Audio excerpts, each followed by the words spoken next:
சபரிமலை ஐயப்பன் கோவிலில் கூட்ட நெரிசல் அதிகரித்துள்ளதற்கு அதிருப்தி தெரிவித்த கேரள உயர்நீதிமன்றம், கடந்த 6 மாதங்களாக பக்தர்கள் வசதிகளுக்காக என்ன நடவடிக்கை எடுக்கப்பட்டது என கேள்வி எழுப்பியுள்ளது. கேரளாவின் சபரிமலையில் உள்ள ஐயப்பன் கோவில் மண்டல பூஜை கடந்த 17இல் துவங்கியது. இதையொட்டி 16ஆம் தேதி மாலை கோவில் நடை திறக்கப்பட்டது. அன்று முதலே ஏராளமான ஐயப்ப பக்தர்கள் சபரிமலைக்கு படையெடுக்க துவங்கினர்.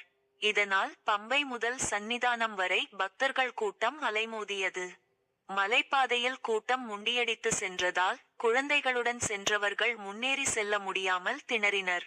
18ஆம் படியிலும் பக்தர்கள் கூட்ட நெரிசலில் சிக்கி தவித்தனர். நடை திறக்கப்பட்ட 48 நேரத்தில் 2 லட்சம் பக்தர்கள் ஐயப்பனை தரிசனம் செய்ததாக கூறப்படுகிறது.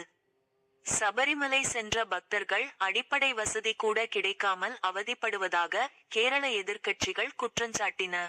இந்நிலையில் சபரிமலையில் கூட்ட நெரிசலை கட்டுப்படுத்த நடவடிக்கை எடுக்காதது ஏன் என கேரள உயர் நீதிமன்றம் கேள்வி எழுப்பியுள்ளது.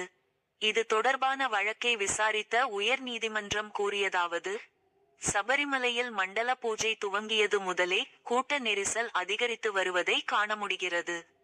இதற்கான ஏற்பாடுகளை திருவிதாங்கூர் தேவசம் போர்டு முன்பே செய்யாதது ஏன்? 6 மாதங்களுக்கு முன்பே பக்தர்களுக்கு தேவையான வசதிகளை செய்திருந்தால் கூட்ட நெரிசலை தவிர்த்திருக்கலாம். இதற்கு தேவசம் போர்டின் அதிகாரிகளிடையே போதிய ஒருங்கிணைப்பு இல்லாததே காரணம். பக்தர்களுக்கான அடிப்படை வசதிகளை ஏற்பாடு செய்வது குறித்து ஏற்கனவே பிறப்பித்த உத்தரவுகளை தேவசம் போர்டு ஏன் பின்பற்றவில்லை? ஒரே நேரத்தில் அதிகப்படியான பக்தர்களை மலையேற அனுமதித்தது ஏன்? ஒரே இடத்தில் பக்தர்களை தேக்கி வைப்பது ஆபத்தானது. எனவே நெரிசலை கட்டுப்படுத்த அவர்களை சிறிய குழுக்களாக பிரித்து அனுப்ப வேண்டும். இவ்வாறு நீதிமன்றம் கூறியுள்ளது. கேரள உயர் நீதிமன்றத்தின் கவலையை கருத்தில் கொள்வதாகவும் உரிய ஏற்பாடுகளை தேவசம் போர்டு செய்யும் என்றும் புதிதாக நியமிக்கப்பட்ட திருவிதாங்கூர் தேவசம் போர்டு தலைவர் ஜெயக்குமார் தெரிவித்துள்ளார். இதற்கிடையே நெரிசலை சமாளிக்க அரக்கோணத்தில் இருந்து சென்ற தேசிய பேரிடர் மீட்பு படையினர் நேற்று சபரிமலைக்கு விரைந்தனர்.